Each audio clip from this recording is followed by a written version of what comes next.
Palabra y vida. Con el padre Manuel Horta, desde Sevilla.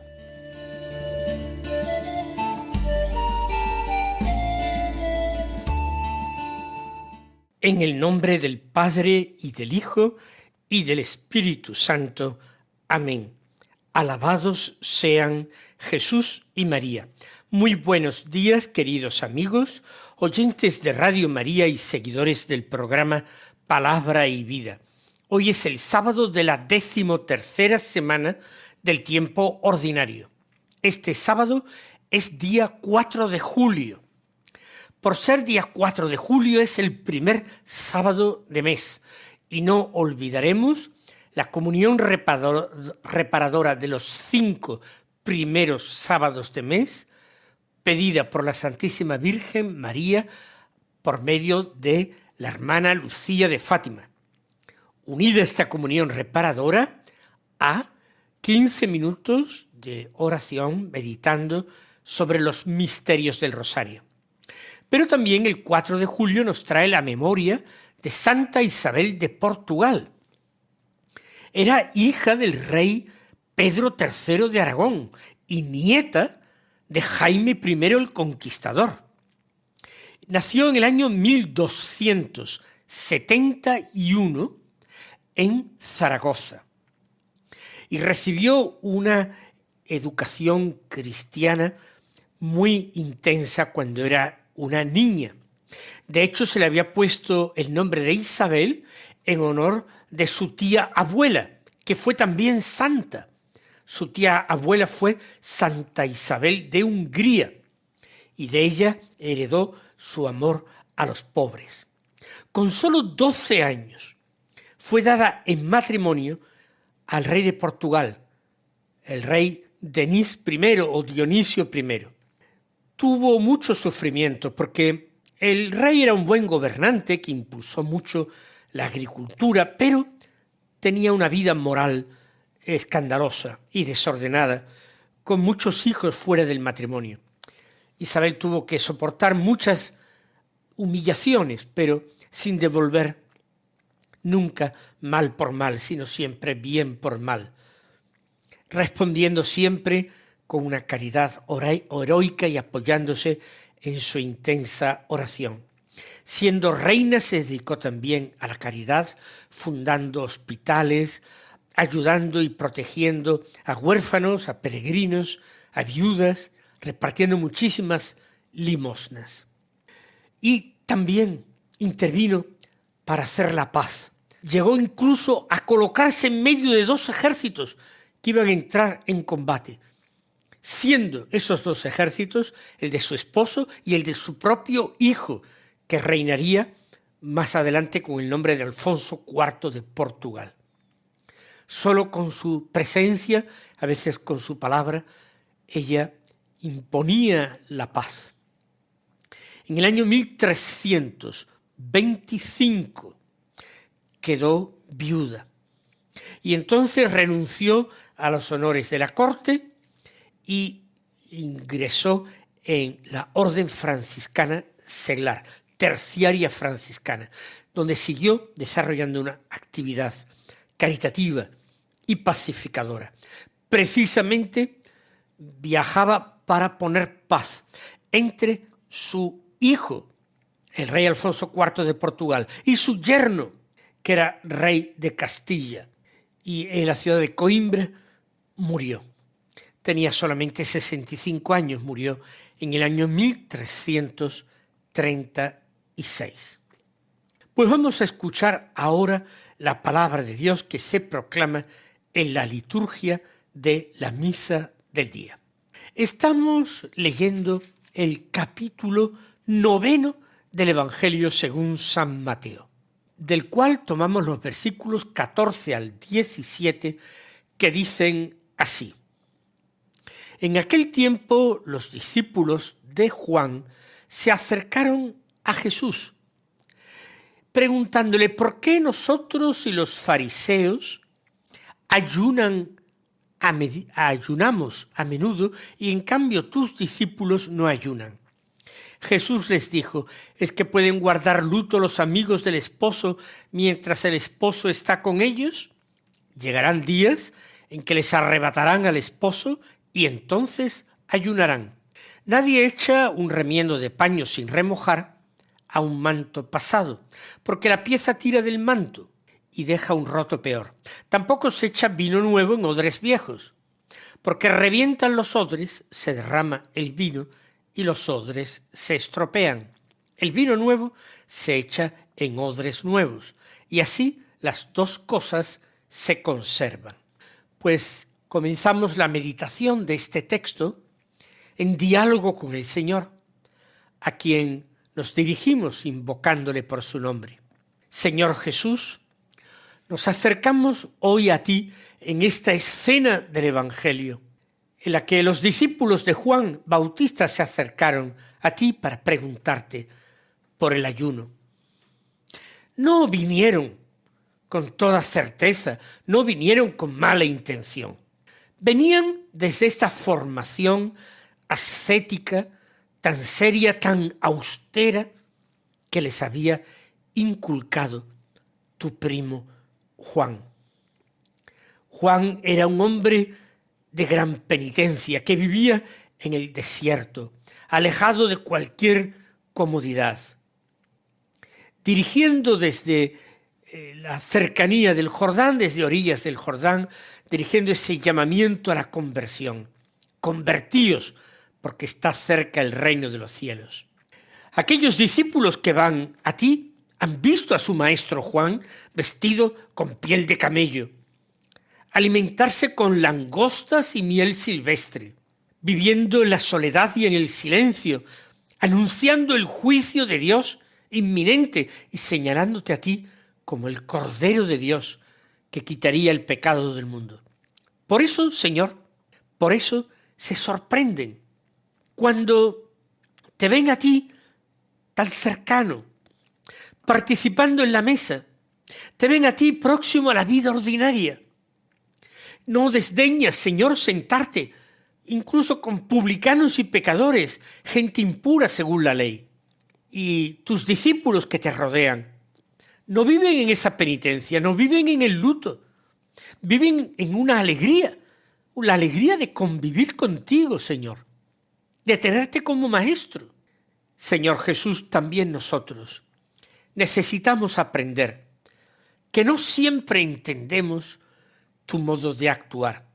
A veces pensamos que la santidad tiene que tener un rostro rígido, severo, serio. Y tú nos muestras que la verdadera santidad no excluye el sentarse a la mesa con alegría, el mirar a los demás con indulgencia, con ternura.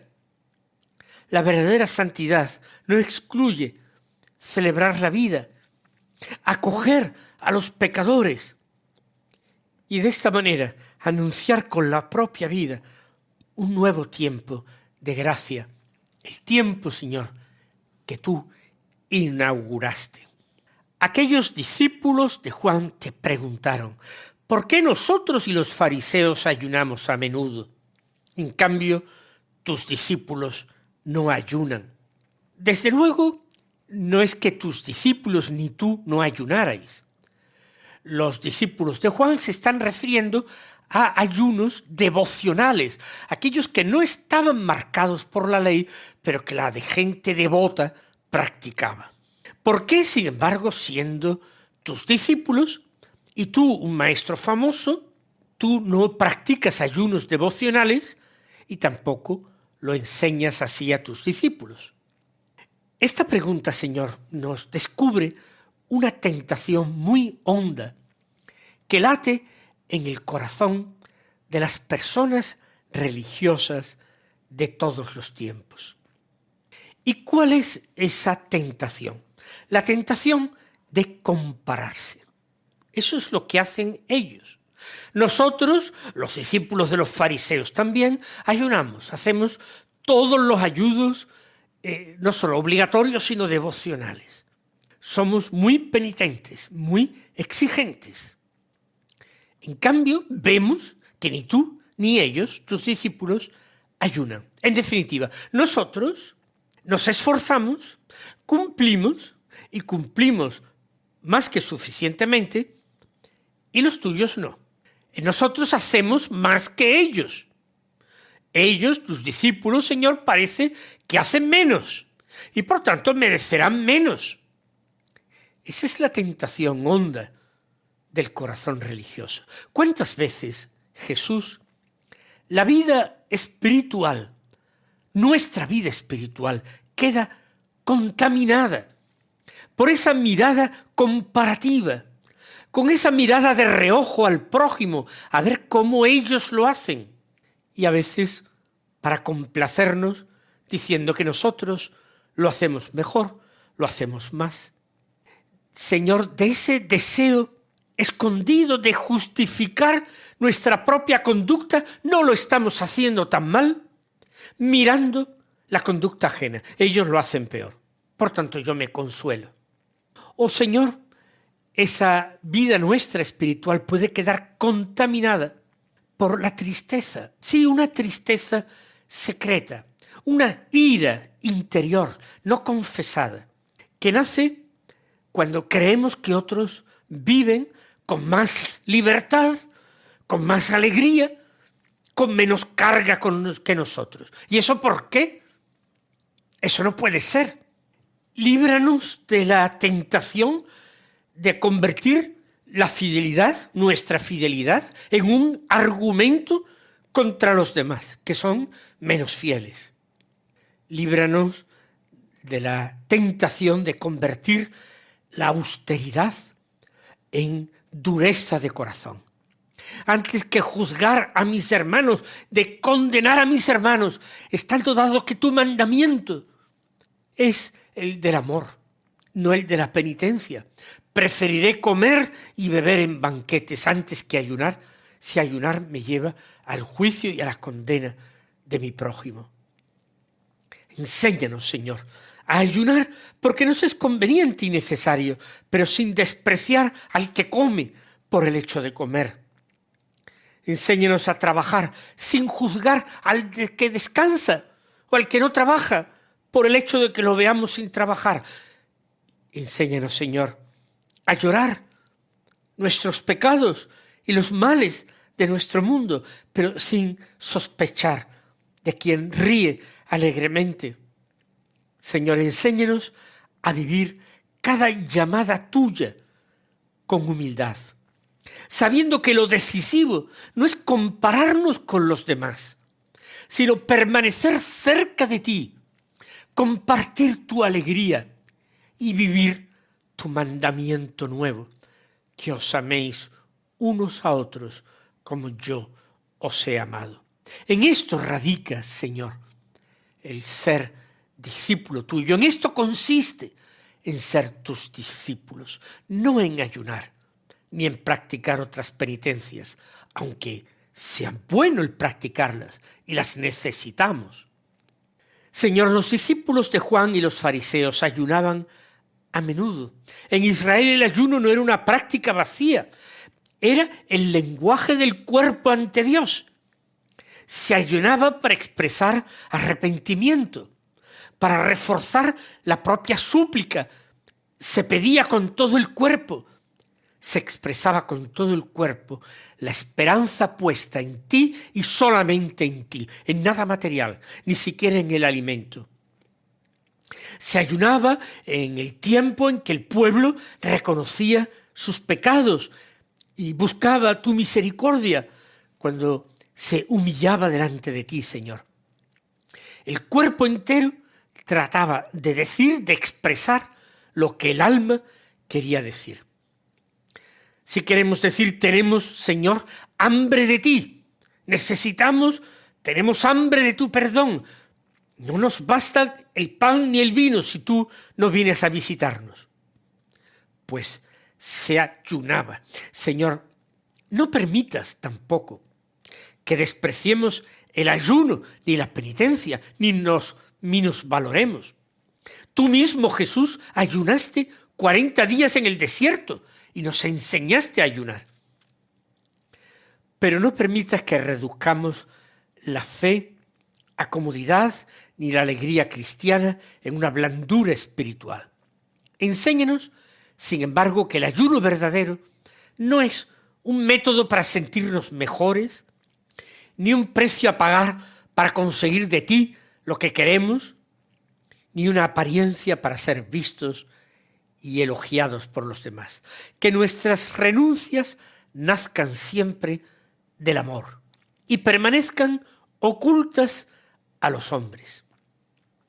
Que el ayuno y otras penitencias nos alcancen el dominio de nosotros mismos, pero que no nos encierren en nosotros mismos, sino que nos hagan más libres para servir a nuestro prójimo y más compasivos con los pobres y más atentos a tu voluntad.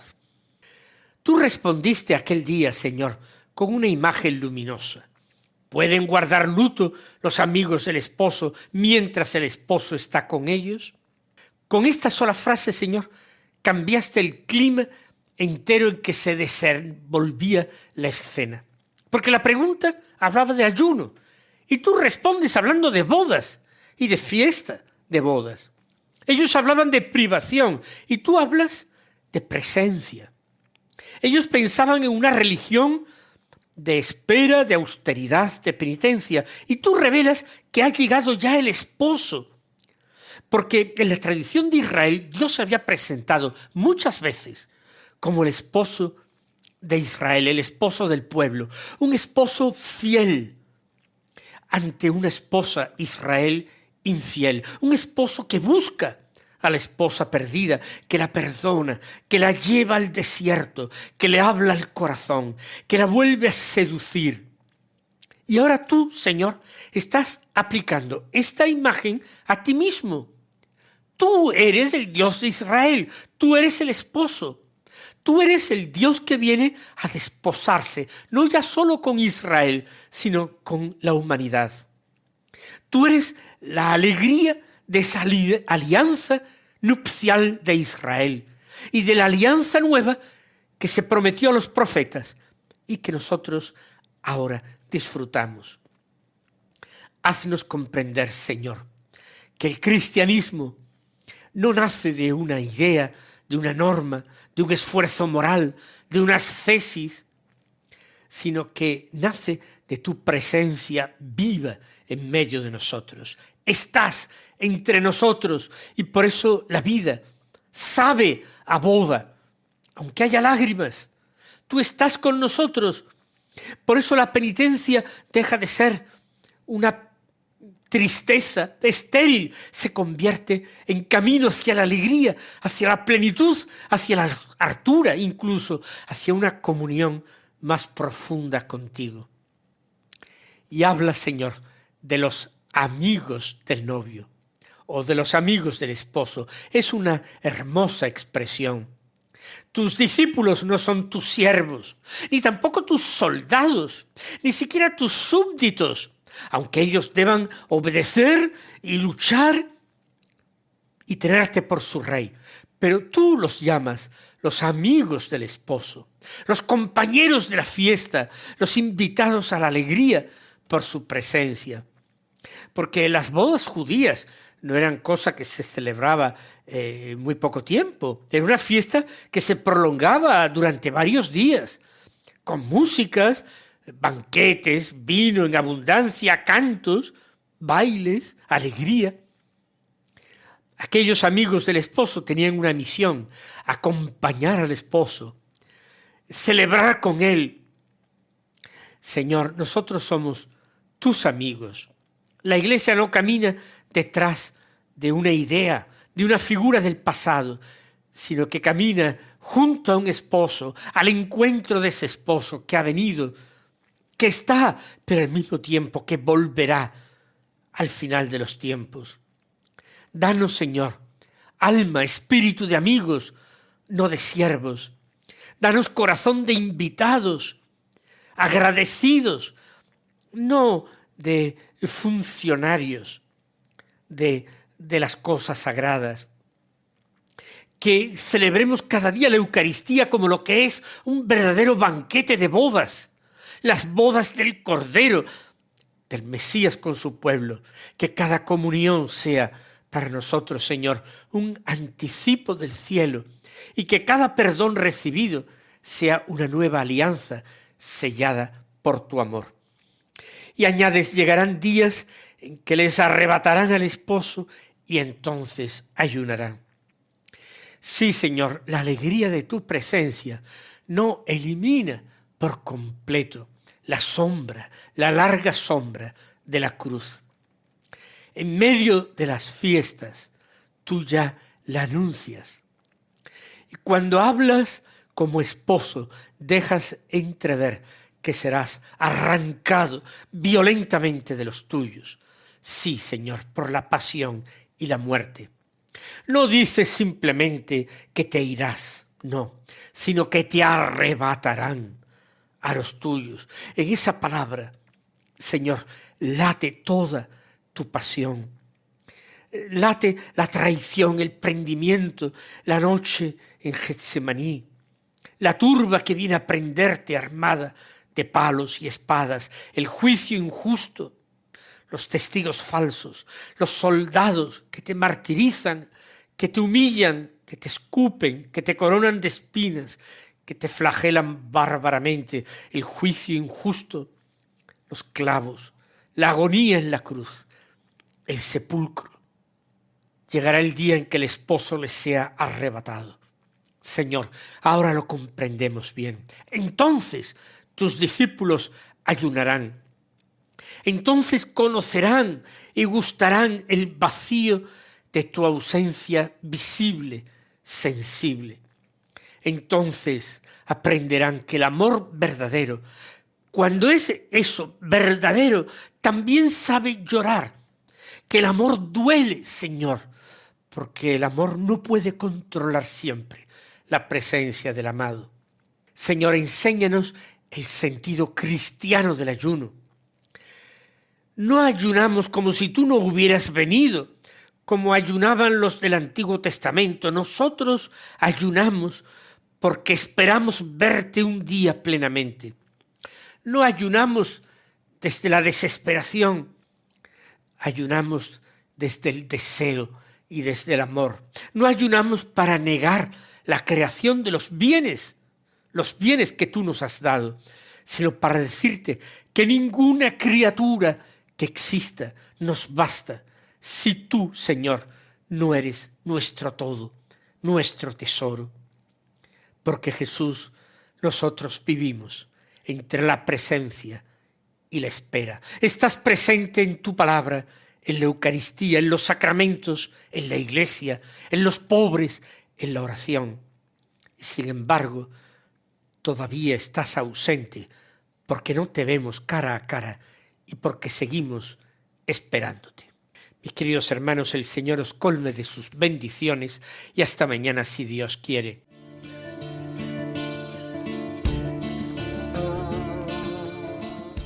Han escuchado en Radio María Palabra y Vida, un programa que dirige el Padre Manuel Horta.